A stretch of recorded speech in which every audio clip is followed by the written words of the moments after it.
Hello guys, this video is the second part of the first video.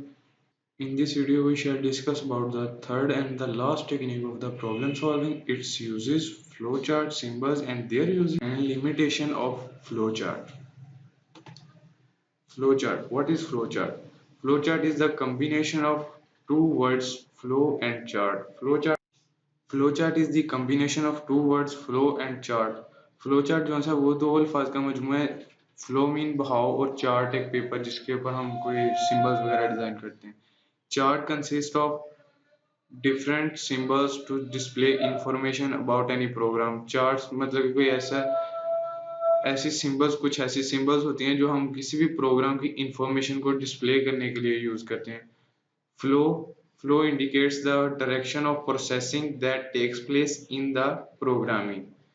Flow जो है वो किसी भी प्रोग्राम में जो सी प्रोसेसिंग हो रही है, मतलब कि कौन सा स्टेप्स पहले परफॉर्म हो रहा है, उसके बाद कौन सा परफॉर्म हो रहा है, उसके बाद डायरेक्शन बताने के लिए फ्लो यूज होता है. Flow chart is a graphical representation of algorithm. Flow chart जो है वो एल्गोरिथम की एक ग्राफिकल रिप्रेजेंटेशन होती है.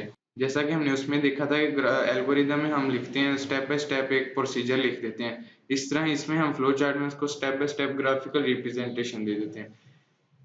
It is a visually presenting the flow of data operation performed on data and sequence of operation. ये हमको एक विजुअली शो अप करता है कि हम डाटा कैसे फ्लो कर रहे हैं, ऑपरेशन कैसे डाटा पे परफॉर्म हो रहे हैं और कौन सा ऑपरेशन पहले परफॉर्म हो रहा है, कौन सा second step, third step, fourth step and last कौन कौन से कैसे कैसे ऑपरेशन परफॉर्म. उसके बाद हम देखते हैं uses of flow chart. Flow Flowchart is used to represent an algorithm in graphical manners. Flowchart जो है हम यूज एल्गोरिदम को एक ग्राफिकल मैनर में शो करने के लिए यूज करते हैं. Flowchart is used to show the step of algorithm in easy way. Flowchart जो है वो बहुत ही आसान तरीका है एल्गोरिदम के स्टेप्स को एक आसान तरीके में शो करने के लिए. मतलब कि जैसे हम उधर इंग्लिश वर्ड में लिखते हैं, सम टाइम ऐसे भी होता है हमें उसकी प्रोसेसिंग नहीं समझ आ रही कि हमने स्टेप्स तो लिख लिए हैं लेकिन हमें स्टेप्स की समझ नहीं आ रही वो प्रोसेस हो कैसे रहे. इस फ्लो चार्ट में हम डायग्राम बनाते हैं, डायग्राम बना के उसके अंदर हम साइन वगैरह सिंबल प्रोग्राम्स फंक्शंस लिख देते हैं, वो इजीली हमारे लिए अंडरस्टैंडेबल हो जाता है. Flow chart is used to improve the logic for problem solving.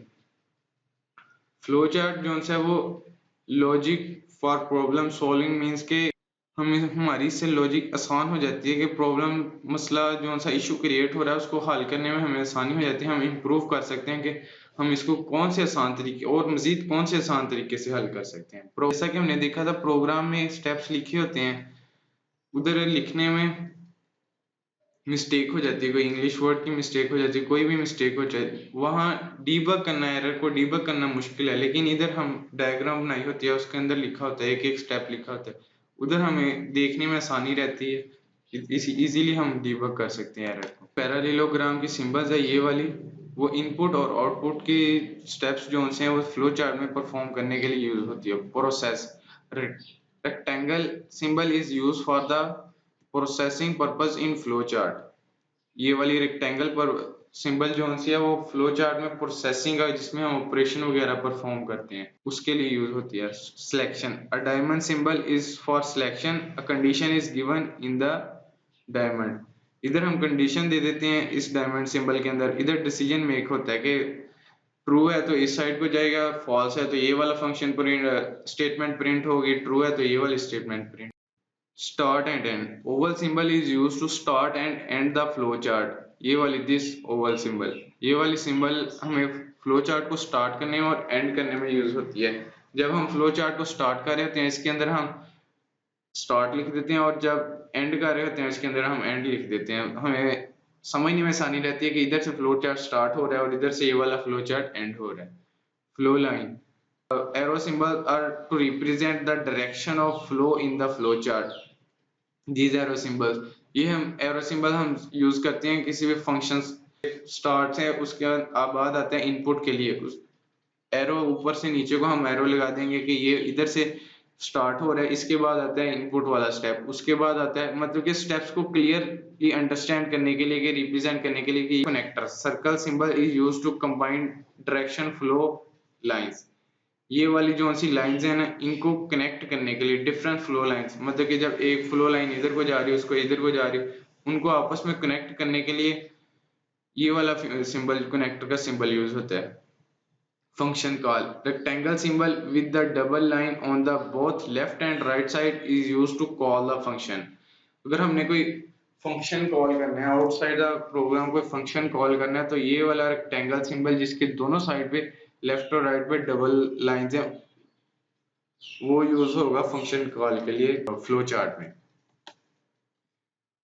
Preparation, this symbol, ये वाली सिंबल जो सी है, इसका नाम, this symbol is used with the for loop to specify start and stop the condition. ये वाली सिंबल जो सी हम यूज करते हैं किसी भी कंडीशन को स्पेसिफाई करने के लिए कि वो स्टार्ट कब होगी और स्टॉप कब होगी। Limitation of flowchart. It is difficult to draw flowchart for the complex problem. जैसा कि हमने देखा था, कोई भी ऐसी आपको प्रॉब्लम आ जाती है कि प्रोग्राम आ जाता है, कोई बहुत ही बड़ा प्रोग्राम हो जिसमें बहुत ज्यादा कम्प्लेक्सिटीज हो, उसके लिए फ्लो चार्ट डिजाइन करना बहुत मुश्किल हो जाता है, क्योंकि आपको समझ नहीं आती, फिर अंडरस्टैंडिंग बंदे की कम हो जाती है कि ये वाला फंक्शन कैसे परफॉर्म होगा, ये वाला फंक्शन, वो बहुत कम्प्लेक्सिटी क्रिएट हो जाती है। फ्लो चार्ट डिफिकल्ट होता है किसी भी कम्प्लेक्स प्रॉब्लम को।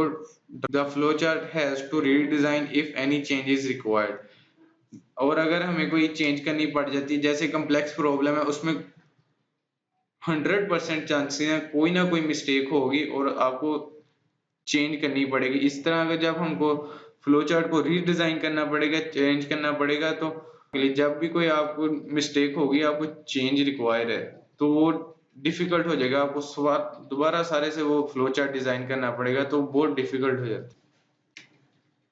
We shall start learning programming languages from the next video. Thank you.